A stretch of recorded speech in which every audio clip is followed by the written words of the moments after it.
Hey, it's Abdullah, and this is part 2 of the HMD story. In this episode, I'll be focusing on the year 2020 and how it was a very significant year for HMD when it comes to business. As I mentioned in part 1, 2019 was probably their most difficult year in business. With FIH no longer so involved in the making of the phones, HMD had to rework their manufacturing and shipping strategies.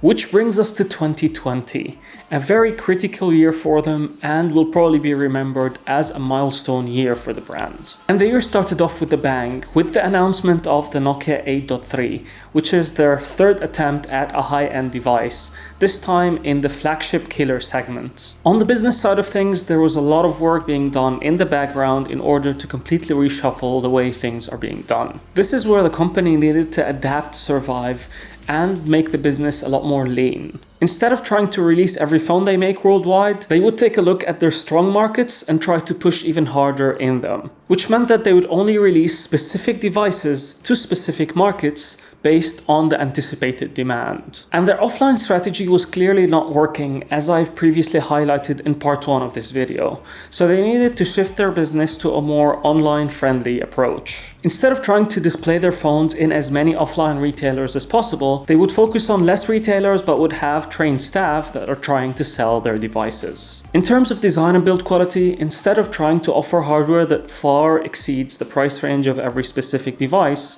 while directly compromising in other aspects that might affect the user experience, such as performance, they would try to shift towards a more balanced approach with a focus on offering more up-to-date components. So design and build quality was still a highlight, but so was making sure that every phone they make ran decently fast for its price range and with fewer bugs. And they also finally decided to take the US market seriously by trying to build stronger relationships with carriers, which are the main selling point for consumer devices in the US. All of this actually worked, and by June 2020, despite the pandemic, HMD Global was finally profitable for the first time since their inception. 2020 also saw a huge shift when it comes to trying to improve imaging on Nokia devices. From improving imaging algorithms on phones, to creating more camera-centric features such as cinema mode and action cam, to reworking night mode to make it more in line with what consumers expect. They also focused on improving software stabilization for video. Now, all of this might have been the result of work that was done in the previous years.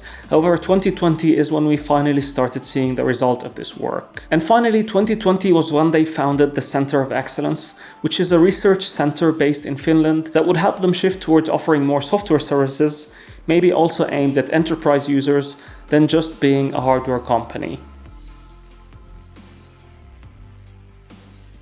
Despite all of these positives that were happening in the background, there was still a lot of work to be done. For instance, their updates were still mainly outsourced, which meant that the first new version of an update that comes out usually has bugs. At this point, they also had so many different phones that required updates running on completely different components, which made the process of updating the phones a real hassle. The strategy of selling budget devices to less markets also wasn't a very sustainable strategy in the long term, which required a strong, high-end or mid-range phone with higher profit margins. Also, relying on feature phones in order to make money wasn't very sustainable either. Now, we don't really know why they never released a device such as the 6.3 or the 7.3, but if I had to guess, I would say that the pandemic and the chip shortages probably had a big impact on the reason why we never saw these devices. And finally, their naming scheme was getting out of hand and not very SEO friendly, which would hurt their newly found online approach to selling devices.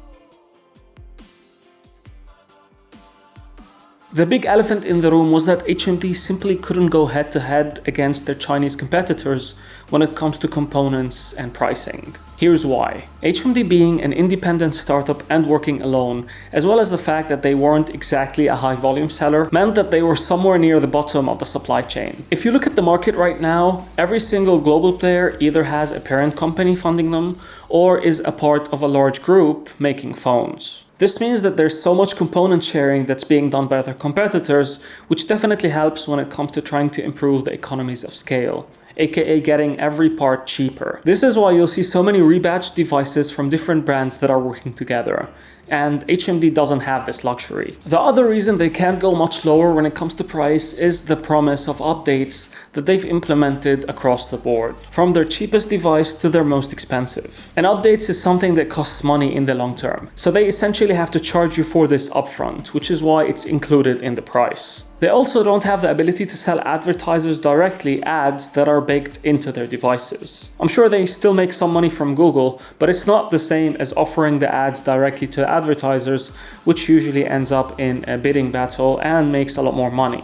Another big factor is that they don't want to devalue the brand. Their business model doesn't rely on selling high volume devices for as little profit as possible per device, and then releasing an updated version every 6 months or so to keep the ball rolling. And you'll notice that most of their devices usually have a life cycle of at least 1 year, with a few exceptions here and there. And the final point is their focus on sustainability. While this approach is an ethical one, it's also usually an expensive one to implement. But HMD has done really well in this regard, even earning the EcoVadis Silver Award in 2020 and doubling down their efforts in this aspect, which is in line with what Nokia as a brand is known for. The Nokia 8.3, while receiving positive reception when it was announced back in March 2020, kept getting delayed multiple times, maybe due to chip shortages or maybe due to their big marketing collaboration with the movie No Time to Die, which kept getting delayed. So at release, the device was deemed a bit too expensive and ended up selling quite poorly, which put a huge dent in their upper mid-range and flagship segment efforts. I've made a video talking about why, in my opinion, the Nokia 8.3 was terribly misunderstood, so you can also check that out. But this was another valuable lesson for the brand. They simply aren't ready yet for the high-end or upper mid-range segment. The year 2020 ended on a high, with HMD managing to secure a big investment from companies such as Google, Qualcomm and Nokia. This was a strong indicator, in my opinion, that the brand behind the scenes was on the right track, despite all the difficulties. It also showed that they were considered a valuable partner for these three tech giants for understandable reasons. So here are the pros and cons of their 2020.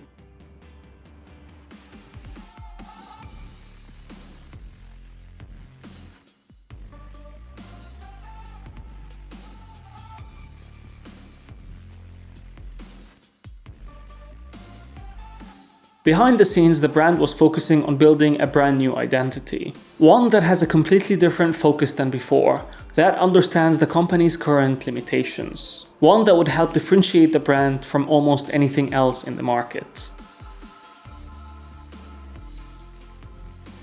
I know I only initially wanted to make this a two-part series, but unfortunately 2020 was quite important, which is why it far exceeded the limit that I had initially set for it. So stay tuned for part 3, where I will discuss HMD Global's current 2021 strategy and its pros and cons from my point of view. Thank you once again for watching, and please do let me know if you're enjoying this series and what you think of it so far in the comments below. Don't forget to like this video to support me and subscribe to the channel if you're enjoying my content, and I shall see you in the next one.